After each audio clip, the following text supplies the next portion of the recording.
네, 저희가 지난주에 사사기 이제 사장을 함께 나눴습니다. 그래서 사장은 드보라의 사사 활동 기록이었죠. 그래서 여선지자였으며 또 재판관이었던 이 드보라가 이스라엘 공동체를 이끌 리더로 부름받아서 이 전쟁에서 승리하는 하솔에서 다스리는 그 가나안 왕 야빈과 또 군대 장관 시스라를 물리쳤던 그 내용을 우리가 함께 나눴습니다. 또 그런 내용이 있었죠. 4장 9절에 보면 드보라가 바락에게 하나님의 말씀을 전했습니다. 그리고 바락에게 그 하솔 왕 야빈 그리고 시스라를 넘겨주시겠다고 말씀했지만 바락이 순종하지 못했죠. 그래서 그 약속했던 영광이 다른 여인 겐 사람 헤벨의 아내 야엘에게로 갔던, 그래서 시스라를 죽인 야엘의 모습도 우리가 함께 보았습니다. 오늘은 오늘도 드보라의 이야기입니다. 근데 5장은 드보라의 노래라고 지난주에도 말씀을 드렸습니다. 그래서 이 드보라의 노래 5장 말씀을 함께 나누도록 할 텐데요. 드보라의 노래는 크게 네 부분으로 나눌 수가 있습니다. 첫 번째는 1절부터 11절까지 하나님의 구원 역사를 찬양하는 그런 찬양으로 초대하는 그런 내용이고요. 그 다음에 이 12절부터 18절까지는 이스라엘 지파들이 약해지는 하나됨이 약해지는 그런 모습들을 보이는 부분들을 얘기합니다. 지적합니다. 또 19절부터 27절까지는 하나님께서 주관하시는 전쟁이었음을 고백하는 그런 내용들이 이어지고요. 그다음 마지막 28절부터 31절까지는 가나안의 패배에 대해서, 그리고 40년간 평안하였더라라고 마무리 지으면서 이 드보라의 노래 이 5장 말씀이 마무리 됩니다. 그래서 우리가 이 네 단락으로 나눠서 한 단락씩 함께 구체적으로 살펴보도록 하겠습니다. 먼저 이 1절부터 11절 하나님의 구원 역사 찬양입니다. 이 1절부터 11절이 이런 주제를 가지고 있는데, 그 중에서도 이 1절부터 3절까지 첫 세 절의 말씀은 찬양으로의 초대라고 할 수 있습니다. 함께 하나님을 찬양하자고 선포하는 것이죠. 그래서 1절부터 3절까지의 말씀을 보면 이제 드보라와 바락이 이제 노래한다, 노래하여 이르되 이렇게 말씀하면서 여호와를 찬송하라고 계속해서 얘기합니다. 근데 여기 1절을 보면 드보라와 바락이 함께 등장을 하죠. 그래서 5장에서는 이 여성의 활약이 두드러지게 나타난 이 4장에서와는 조금 다르게 시작하는 것처럼 보일 수도 있습니다. 바락이 함께 나오기 때문에요. 그런데 이 드보라와 바락에게 사용된, 지금 1절을 보시면 노래하여 이르되라고 적혀 있죠. 기록되어 있는데 이 노래하다라는 히브리어 원어의 형태를 보면 여성형입니다. 여성 단수형입니다. 그렇기 때문에 여전히 5장에서도 핵심 인물은 드보라입니다. 그리고 드보라의 노래라고 봐도 무관할 정도의 내용이고요. 그래서 그녀의 지도력과 또 대표성을 계속해서 5장에서도 강조하고 있음을 우리가 알 수가 있습니다. 3절 말씀을 보면 이 찬양으로의 초대라고 했는데 주변 왕들과 통치자들에게까지 외치죠. 너희 왕들아 들으라. 통치자들아 귀를 기울이라 라고 말씀하는데, 특히 이 이스라엘을 괴롭혔던 하솔, 이 가나안에게 당당하게 외친 선포가 아니었을까 생각합니다.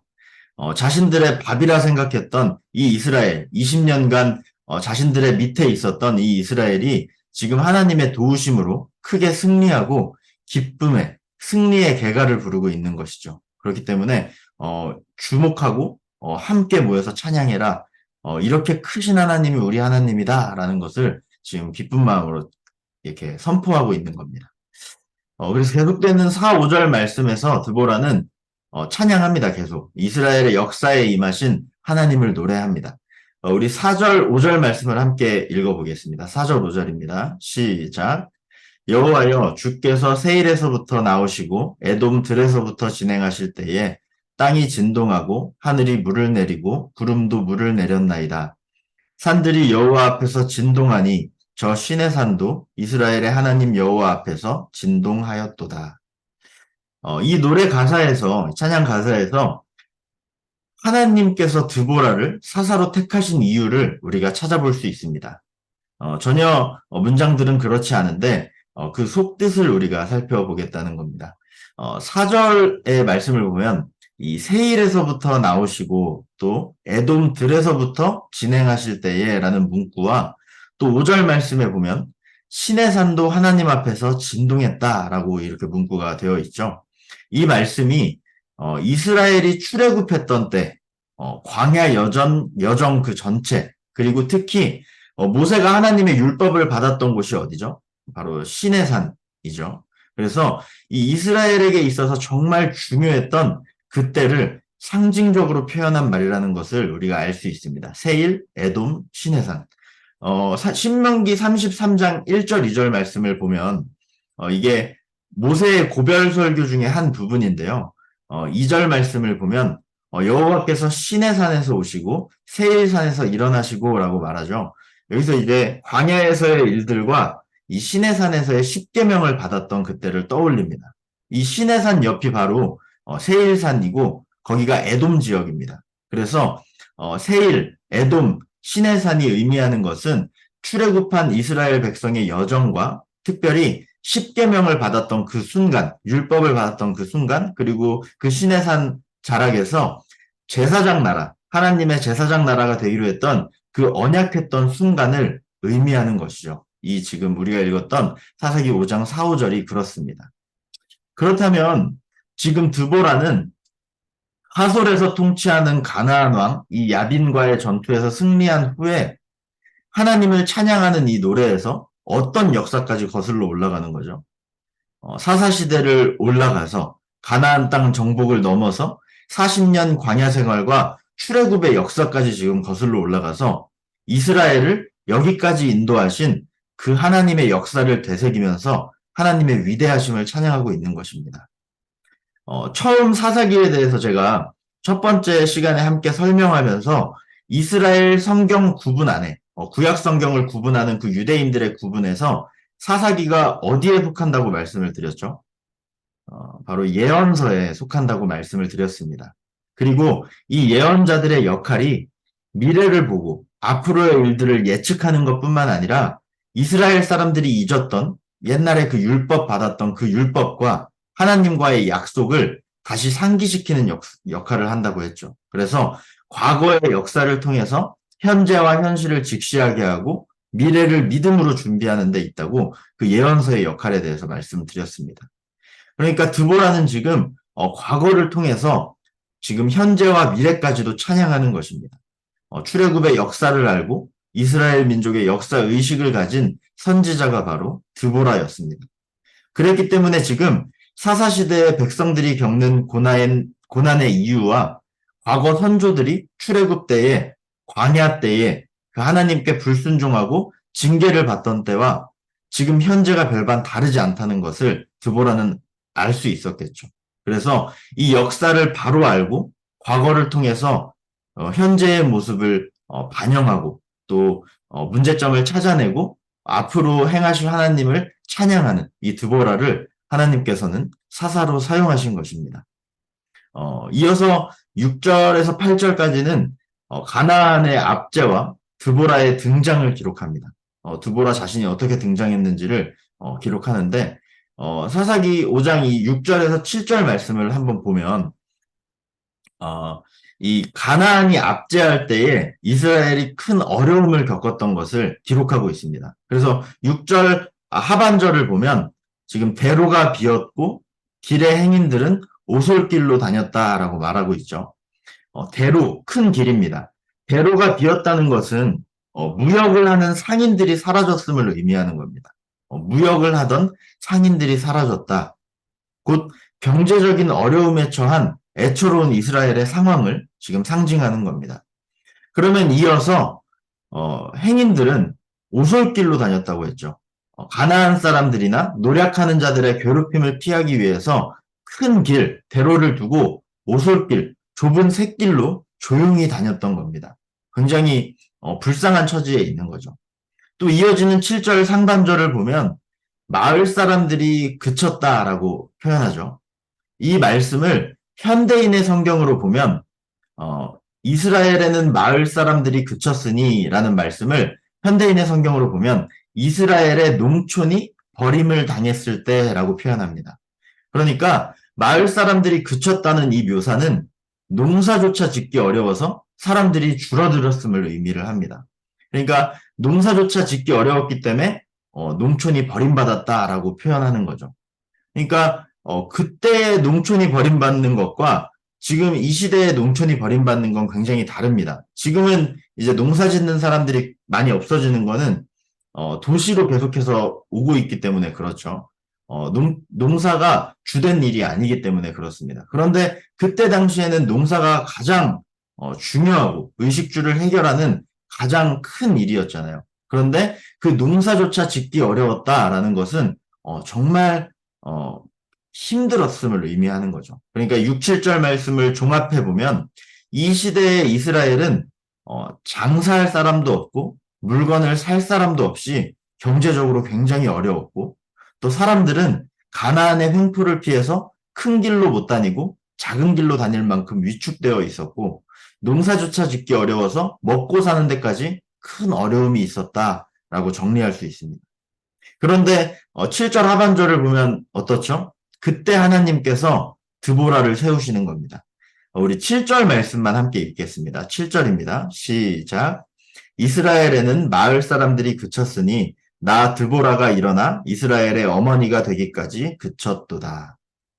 위의 어려운 상황들은 이 드보라가 이스라엘의 어머니가 될 때까지 계속되었습니다. 이 이스라엘의 어머니라는 표현은 드보라가 이스라엘의 군사적 구원자일 뿐만 아니라, 그러니까 사사일 뿐만 아니라 포괄적인 면에서 이스라엘 전체의 큰 지도자로 인정받았음을 보여줍니다. 우리가 지난주에 사장 말씀에서 본 것처럼 드보라는 사사이기 이전에 어떤 사람이라 소개하죠? 여선지자였을 뿐 아니라 백성들이 그를 찾아가서 재판을 받기도 했습니다. 그만큼 이 리더십을 인정받았던 사람이었고, 지금은 이 드보라를 통해서 이스라엘이 가나안과의 전쟁에서 승리하고 그런 상황까지 오게 되는 거죠. 그러니까 드보라가 여러 방면에서 종합적으로 이스라엘의 인정받는 리더였음을 이 7절 말씀을 통해서 알 수 있습니다. 이스라엘의 어머니가 되었다라고 표현하죠. 또 이제 이어서 9절부터 11절까지는 다시 한번 백성들에게 하나님을 찬양하자고 또 초대하는 장면입니다. 10절, 11절 말씀을 보면, 10절 말씀을 보면, 흰 나귀를 탄 자들, 또 양탄자에 앉은 자들, 길에 행하는 자들, 이렇게 세 부류의, 사람을 나눠 놓는데요. 여기서 흰 나귀를 탄 자들은, 지배계층을 의미합니다. 지배계층. 그리고 양탄자에 앉은 자들은, 중산층. 그리고 길에 행하는 자들은 일반 계층, 서민들을 의미하겠죠. 그러니까 드보라는 지금 10절 말씀을 통해서 이스라엘의 모든 계층 사람들에게 하나님이 행하신 의로운 일을 증언하고 전파하고 함께 찬양하자고 지금 얘기하는 것입니다. 또 이어서 11절 말씀을 보면 활 쏘는 자들의 소리라고 말하죠. 그러니까 전쟁터에서도 또 이어지는 멀리 떨어진 물 깃는 곳, 그러니까 물 깃는 것은 일상을 의미합니다. 그러니까 전쟁터에서나 물 깃는 일상에서나 하나님을 찬양하라라고 말합니다. 이렇게 모든 계층, 또 다양한 장소, 삶의 현장이 언급되는 것은 하나님에 대한 찬양이 사람과 장소, 환경에 상관없이 모든 일상과 현장에서 요구되는 것임을 보여주는 거죠. 마치 우리가 하는 찬양 있잖아요. 나는 예배자입니다. 내가 서 있는 곳 어디서나 하나님을 예배합니다. 이곳에서 바로 이 시간 하나님을 예배합니다. 우리가 고백하잖아요. 그런 것처럼 드보라는 지금 어디에 있든지 어떤 계층이든지 누구든지 어떠한 환경에서든지 공의로우신 하나님, 의로우신 하나님을 우리가 찬양해야 한다라고 지금 10절, 11절 말씀을 통해서 선포하는 겁니다. 찬양으로의 초대, 하나님의 구원 역사를 찬양하는 단락이 이렇게 구성되어 있습니다. 그렇게 첫 번째 단락이 마무리되고 이제 12절부터 18절까지인데 18절까지는 소제목을 약해지는 하나됨이라고 했죠. 어떤 이들이 이 약해지는 하나됨이라는 것을 보면 어떻게 해석을 하면 되냐면 그 이스라엘 12지파가 마음을 모으는 것이 어려웠다라고 해석할 수 있습니다. 그런데 지금 이 상황이 어떤 상황이었는가? 전쟁을 앞두고 마음을 모으는 것이 어려웠다. 전쟁을 앞두고 하나됨이 약해졌다라고 해석할 수 있습니다. 그러니까 이게 무슨 말인가? 모든 지파가 전쟁에 참여한 것이 아니라는 것입니다. 그래서 이 단락의 주제는 하나님의 전쟁에 누가 참여했느냐, 하나님의 전쟁에 누가 참여하지 않았느냐에 관한 것입니다. 그래서 이 드보라의 노래는, 드보라와 바락의 노래는, 이 5장 말씀은 하나님이 행하신 일을 찬양하는 승리에 대한 찬양이기도 하지만 마냥 즐거운 승리의 노래는 아닙니다. 이 12절부터 18절까지의 말씀을 보면 전쟁에 참여하지 않은 지파에 대해서 나무라고 있거든요. 그래서 우리가 함께 보면 이 14, 15절을 함께 읽어볼까요? 좀 긴데 함께 읽겠습니다. 시작. 에브라임에게서 나온 자들은 아말렉의 뿌리 박힌 자들이요. 베냐민은 백성들 중에서 너를 따르는 자들이요. 마길에게서는 명령하는 자들이 내려왔고 스불론에게서는 대장군의 지팡이를 잡은 자들이 내려왔도다. 이사갈의 방백들이 드보라와 함께하니 이사갈과 같이 바락도 그의 뒤를 따라 골짜기로 달려 내려가니 르우벤 시냇가에서 큰 결심이 있었도다. 보면 누가 참여했는지를 지금 참여한 지파를 소개하는 거예요. 14절에 에브라임이 먼저 나오죠. 에브라임에게서 나온 자들은 아말렉의 뿌리 박힌 자들이요 라고 말하는데 뿌리 박힌 자들을 우리는 뿌리 내렸다라는 표현으로 이해하시면 됩니다. 그러니까 우리가 사사기 초반부를 봤을 때 그 땅 가운데 쫓아내지 못한 민족들이 가나안 땅 안에 섞여 있었던 것 같이 지금 아말렉의 일부가 에브라임 산지에 함께 거주했던 것으로 보여지는 거죠. 어쨌든 이 에브라임은 참여를 했습니다. 그 다음에 어떤 지파가 나오죠? 베냐민은 백성들 중에서 너를 따르는 자들이요. 그래서 베냐민 지파가 함께 했고요. 그 다음에는 마길에게서는 명령하는 자들이 내려왔고 해서 마길이 나옵니다. 근데 마길은 그 12지파의 이름이 아니죠. 마길이 누굴까요? 바로 므낫세의 아들입니다. 므낫세는 이 12지파 중에 하나잖아요. 요셉의 아들로. 근데 이 므낫세의 아들이 마길입니다. 그러니까 곧 일부일 수는 있지만 마길이 참여했다는 것은 므낫세 지파가 전쟁에 참여했음을 의미하는 겁니다. 므낫세 참여 이렇게 했고요. 그리고 이어서 스불론, 그리고 15절 말씀 처음 보면 이사갈도 참여를 했습니다. 그리고 여기에는 14, 15절에는 나오지 않지만 우리가 18절에도 보면 납달리도 함께 참여했음을 우리가 알 수 있습니다. 그런데 14, 15절, 15절의 마지막 부분을 보면 어디가 나오죠? 달려 내려가니 루벤 시냇가에서 큰 결심이 있었도다 라고 말하죠. 이 루벤 시냇가에서 큰 결심이 있었도다 라고 본문에 나와 있는데 이게 15절에만 나오는 게 아니고 보면 15절 마지막 부분과 16절 마지막 부분에도 동일하게 등장합니다.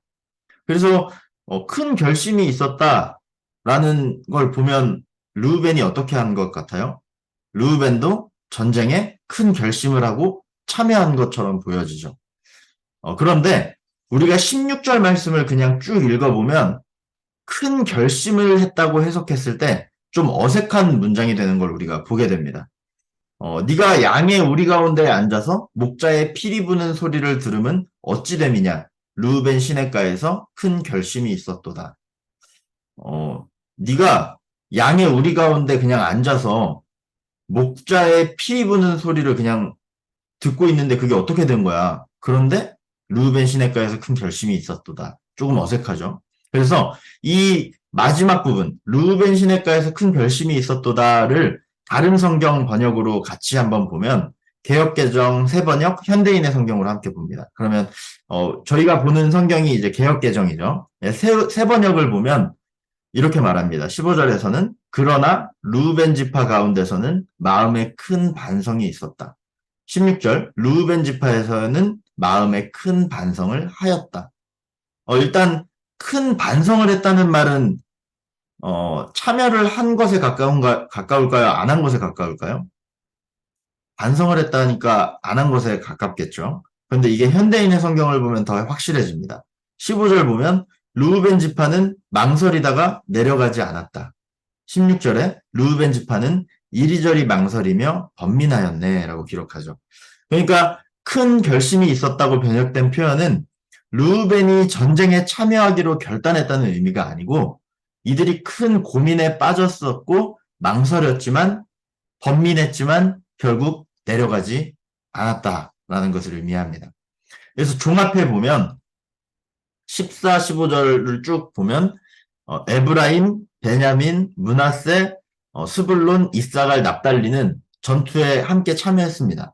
반면 르우벤, 길르앗, 단, 아셀은 그렇지 않습니다.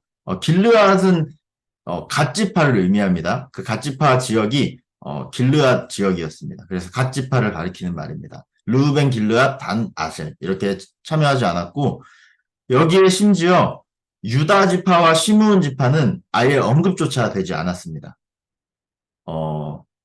거의 절반 혹은 절반 이상의 지파들이 지금 이 전쟁, 함께하는 전쟁에 참여하지 않았다는 건데 어떻게 해석할 수 있느냐? 직설적으로 말해서 지금 당장 내 일이 아니었던 겁니다.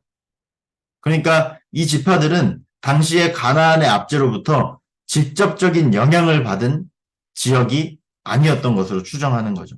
특히 이 지도를 보면 전쟁에 참여하지 않은 이 르우벤과 갓 지파는 요단 동편에 있습니다. 여기가 이렇게가 요단강이죠. 중간에 요단강 동편에 있습니다. 그리고 지금 전쟁이 벌어지는 현장은 요쪽입니다. 그러니까 말 그대로 강 건너 불구경을 하고 있는 거죠. 강 건너지 않고 그냥 저쪽에서 보고 있었던 겁니다. 이게 이 사사시대에 맞는 상황이었을까요? 사사시대는 끝나지 않은 정복 전쟁의 시대였습니다. 전에도 말씀드린 것처럼 여호수아서와 사사기는 전혀 어색함이 없이 그냥 바로 이어지는 동시대의 역사입니다. 다만 공동체의 지도력이 여호수아에서 사사로 이전된 시대일 뿐입니다. 하나님께서 땅의 경계를 나눠주시고 각 지파에게 땅을 이렇게 허락해 주셨는데 땅만 그냥 공짜로 주신 것이 아니라 그 땅을 정복해야 하는 사명도 함께 주셨습니다. 그런데 그 일은 혼자서 감당할 수 있는 몫이 아닙니다. 12지파가 연합해서 함께 이루어 나가야 할 것이죠. 특별히 지금처럼 외부 세력의 침입으로 인해서 공동체가 고통 가운데 있다면 당연히 옆에 있는 지파들이 서로 발벗고 나서서 함께 싸워야 했던 상황인 것입니다. 예를 들면 지금 강원도에서 전쟁이 났는데 충청도는 우리도 아니니까 그냥 가만히 있으면 되겠다. 이거랑 지금 비슷한 상황인 거죠. 그런데 지금 같이 싸워야 할, 힘을 합쳐야 할 이 지파들이 부름에 응답하지 않았다. 거절했다. 오지 않았다. 함께 싸워야 할 이들이 지금 내일 아니야. 모른 척한 형제 지파들이 이렇게 많았다는 것입니다. 이렇게 하나님께서 하나 되게 하신 이 12지파의 연합이 연약해지고 또 공동체성이 무너지는 아주 큰 문제점이 생기게 된 시대가 바로 이 사사시대였습니다. 그래서 16절, 17절을 다시 보면은 그냥 우리 가운데 앉아서 목자의 피리 부는 소리를 듣고 있었다. 또 길르앗은 요단강 저쪽에 거주하고 있었고 단은 배에 그냥 머물러 있었고 아셀은 해변가에 앉아서 자기 항만에 거주하고 있었다. 그냥 남일이다 하고 지켜보고 있었다는 것입니다. 광야 시대와는 달리 이 가나안 땅에 정착하고 난 다음부터 이 이스라엘은 문화적, 경제적 수준이 광야와 비교할 수 없이 성장하고 있었습니다. 그런데 동시에 하나님의 신앙으로 연결된 이 지파들이 정착하면서 안정적인 삶을 누리고 그러면서 이 12지파의 정체성이 느슨해지기 시작한 겁니다. 신앙 공동체의 이 정체성이 느슨해졌다는 것이죠. 이게 나중에는 하나님과의 관계마저 느슨해지는 이유가 되고 또 지파의 연합이 아니라 오히려 사사기 후반부에 가면 지파들 사이에 분열까지 일어나는 비극을 초래하게 됩니다. 그러니까 지금 이 드보라의 노래 5장 안에는 승리하게 하신 하나님을 찬양하는 동시에 그 내면에는 하나 되지 못하고 있는 이 이스라엘의 슬픈 현실 또한 지적하고 있는 것입니다. 그 12절부터 18절까지가 그런 내용이고요. 이제 19절부터 27절까지는 하나님의 전쟁입니다. 이 본문은 이스라엘이 승리한 근본적인 원인을 알려주고 있는 겁니다. 그러니까 제목과 같이 결국은 하나님께서 주관하시는 전쟁이었기 때문에 승리할 수 있었다라는 것이죠. 우리가 5장 21절, 22절 말씀을 보면 4장에서는 볼 수 없었던 이 전쟁의 상황을 그때 어떻게 이겼는지를 조금 보여주고 있습니다. 4장은 지난주에 기억해 보시면 그냥 넘어갔잖아요. 이렇게 그 시스라도 전쟁 준비를 했고 바락과 드보라도 이제 대치했는데 전쟁이 바로 팍 끝나버렸습니다. 이스라엘이 이긴 걸로요. 근데 여기 21절, 22절을 보면 어느 정도 나와 있죠. 한번 읽어볼까요? 21절, 22절 시작. 기손강은 그 무리를 표류시켰으니 이 기손강은 옛 강이라 내 영혼아 네가 힘 있는 자를 밟았도다. 그때 군마가 빨리 달리니 말굽소리가 땅을 울리도다. 이 21절에 기손강은 그 무리를 표류시켰으니 라고 하는 표현이 다른 번역본들을 보면 기손강의 급류가 그들을 쓸어버렸다라고 표현하고 있습니다.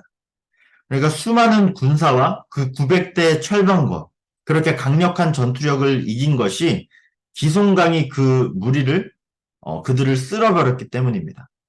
그러니까 드보라와 바락의 군대가 그들을 이긴 것이 아니라 홍해가 바로의 병사들을 삼킨 것처럼 기손강의 급류가 그들을 쓸어버리신 거죠. 그러니까 이 전쟁 자체가 하나님께서 행하신, 하나님께서 싸우신 하나님의 전쟁임을 의미하는 겁니다. 그래서 그렇게 가나안 적군들이 기손강 그 급류에 쓸릴 때 혼란과 두려움에 빠졌고 그때 이스라엘 군대가 힘있게 전진해서 그들을 물리쳤다는 것이죠. 22절에 군마가 빨리 달리니 말굽소리가 땅을 울리도다라고 표현하는 것은 그때 그 많은 철병거와 말을 가진 그 가나안 백성들이 가나안 병사들이 혼돈에 빠지니까 그 말들도 혼란에 빠져서 이리 뛰고 저리 뛰고 날뛰는 그 어지러운 상황을 표현하는 것으로 해석할 수 있습니다. 이어서 23절, 이제 24절을 보면 여기서는 이 23절 첫 번째 줄을 보면 여호와의 사자의 말씀에 메로스를 저주하라라고 말하죠.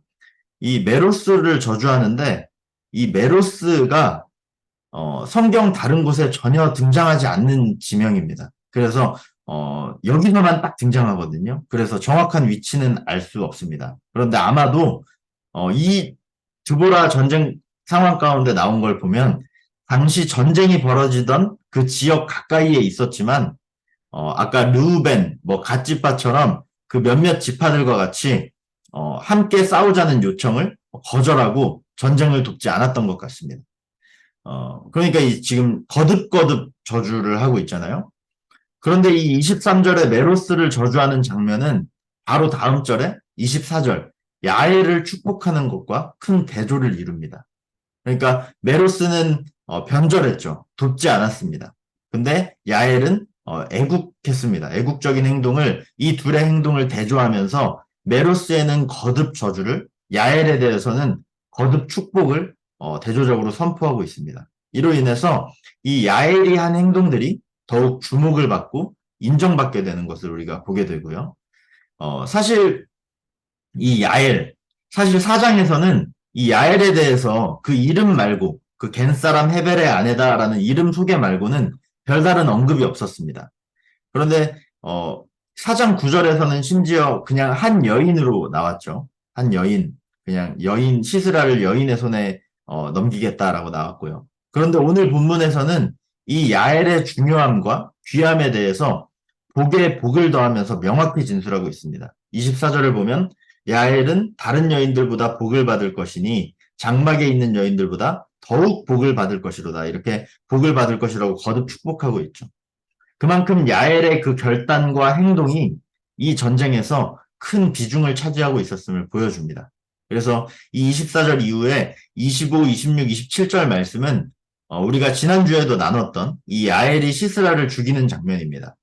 시스라가 그 집으로 도망쳐왔고 우유를 줬고 그 우유를 마시고 안심하고 시스라는 잠들었을 때 그 말뚝으로 야엘이 시스라를 죽인 장면. 그게 이제 25, 26, 27절의 본문이고요. 그래서 이전 단락이 주제가 뭐였죠? 12절부터 18절까지의 단락의 주제가 약해지는 하나됨이었죠. 근데 12절부터 18절까지 해서 전쟁에 참여한 지파와 전쟁에 참여하지 않은 지파들을 소개한 후에 이어서 지금 우리가 본 24절 그리고 지금 이 시스라를 죽이는 장면이 나온다고 했던 25, 26, 27 이 장면에서는 겐 사람 헤벨의 안에 이 야엘이 쓰임받은 것을 기록하고 있습니다. 여기서 말하고자 하는 것이 무엇일까요? 결국에 드보라도 아니고 바락은 더더욱 아니고 전쟁에 참여한 지파 중에 어느 뛰어난 장수도 아니었습니다. 결국 출애굽할 때 함께 나온 이 이방족 속에 불과했던 겐족 여인 그 야엘의 손에 시스라가 죽었습니다. 그리고 그 도구는 강력한 전쟁 무기가 아니라 천막을 붙들던 말뚝이었습니다.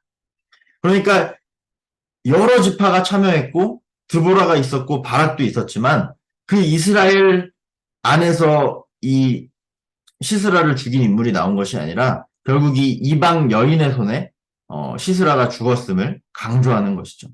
계속 얘기하는 것처럼 이 전쟁은 결국 하나님께서 이끌어 가시고 하나님이 주관하신 전쟁임을 강조하는 것입니다.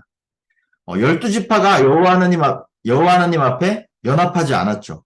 하지만 하나님께서는 그들이 연합하지 않았어도 이스라엘이 생각하기에 하찮아 보이고 존재감도 없어 보이는 다른 누군가, 한 여인, 이 야엘을 통해서라도 하나님은 하나님의 계획을 이루심을 지금 보여주는 것이죠. 이렇게 하나님의 전쟁에 대한 찬양이 27절까지 기록되어 있고요. 마지막 이제 28절부터 이제 31절까지의 말씀은 가나안의 패배, 그리고 31절은 마무리를 짓고 있습니다. 찬양을. 먼저 우리가 28절부터 30절까지의 말씀을 보면 이게 이 적군의 상황이지만 조금은 안타까운 모습을 우리가 보게 됩니다. 아들을 기다리는 어머니의 그 처절한 어떤 그런 상황이죠. 우리 28절 한번 읽어볼까요? 시작. 시스라의 어머니가 창문을 통하여 바라보며 창살을 통하여 부르짖기를 그의 병거가 어찌하여 더디 오는가? 그의 병거들의 걸음이 어찌하여 늦어지는가 하매. 보면 지금 그 가나안의 군대 장관, 하솔 왕 야빈의 군대 장관이었던 이 시스라죠. 시스라의 어머니가 창밖을 내다보면서 아들 시스라를 기다리고 있는 거예요. 전쟁에서 돌아오지 않는 이 아들, 그를 기다리면서 걱정하고 있는 거죠. 진작에 돌아왔어야 했는데 너무 늦는 아들, 이 소식 없는 아들에 대해서 무슨 일이 생겼나? 이렇게 걱정하면서 지금 28절에 왜 오지 않지? 부르짖고 기다리고 있는 것입니다. 하지만 29절, 30절 말씀을 보면 시스라의 어머니가 좋은 쪽으로 생각하기로 합니다. 아마 전쟁에 승리했을 것이고 그렇기 때문에 전리품을 챙겨오느라 지금 늦는 것일 거야 라고 추측하게 되죠. 노량물도 얻고 처녀들도 얻고 채색옷도 비싼 채색옷도 얻고 하느라 지금 늦는 걸 거야 라고 긍정회로를 돌리고 있는 겁니다. 우리 아들에게 무슨 일이 생겼을 리 없어. 우리 아들은 지금 전쟁에서 승리하고 이것저것 잘 챙겨서 돌아오고 있는 중일 거야 라고는 말씀이죠. 하지만 우리는 이미 그 벌어진 일, 사장에서 벌어진 일을 잘 알고 있죠. 그래서 31절에서 뭐라고 말씀하죠? 빨간 글씨를 보면 여호와여 주의 원수들은 다 이와 같이 망하게 하시고 라고 말씀합니다. 시스라의 어머니는 저렇게 착각하지만 드보라는 이미 이스라엘의 승리 그리고 가나안의 패배, 시스라의 죽음 다 알고 있었습니다.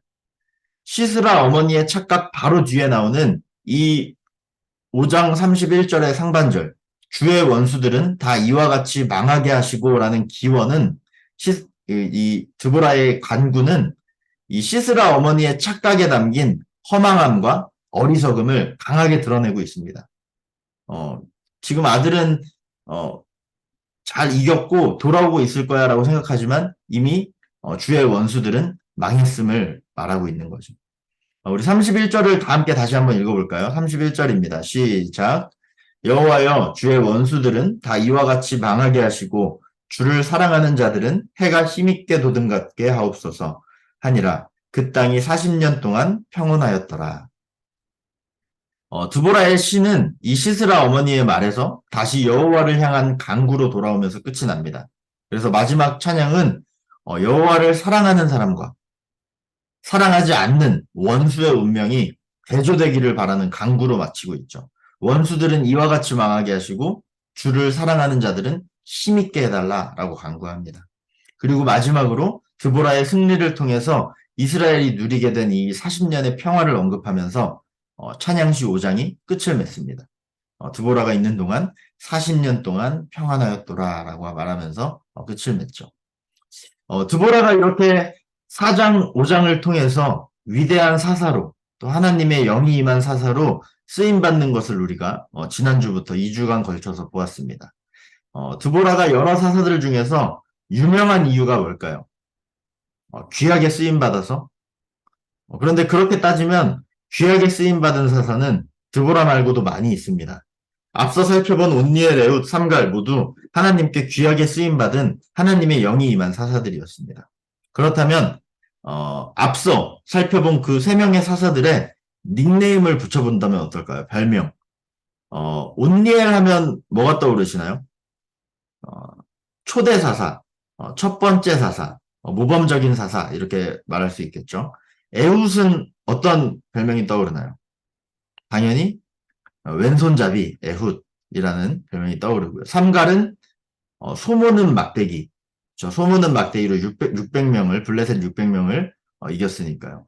그렇다면 드보라도 이렇게 한마디로 표현한다면 대표적인 단어가 뭘까요? 여성사사, 유일한 여성사사라고 할 수 있습니다. 사실 지금 시대, 현 시대에는 특별할 것 없는 그 여성 리더십이 이렇게 특별하게 닉네임으로 쓸 만큼 특별하게 다가오는 이유는 지난주부터 계속 말씀드린 대로 그 시대가 워낙 남성 중심의 사회였고 반대로 여성은 천대받고 무시받는 존재였기 때문입니다. 그래서 그 시대에 쓰임받았던 이 여성사사 드보라를 통해서 우리는 여러 의미를 찾아볼 수가 있습니다. 첫 번째로 당시에 사사로 세울 만한 믿음의 남성이 없었다는 의미입니다.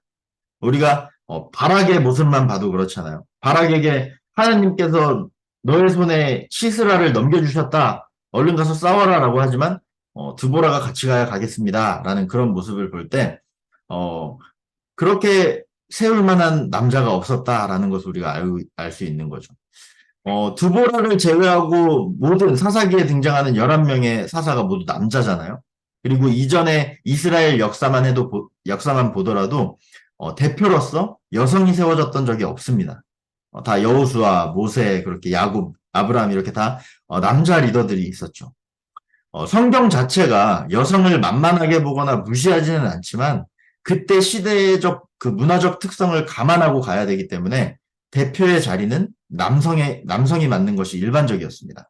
그런데 이 드보라의 말씀을 보면 당시의 문화상 혹은 질서상, 절차상 남성을 우선시한다고 해서 그것이 절대적인 것은 아님을 우리가 보게 되는 거죠.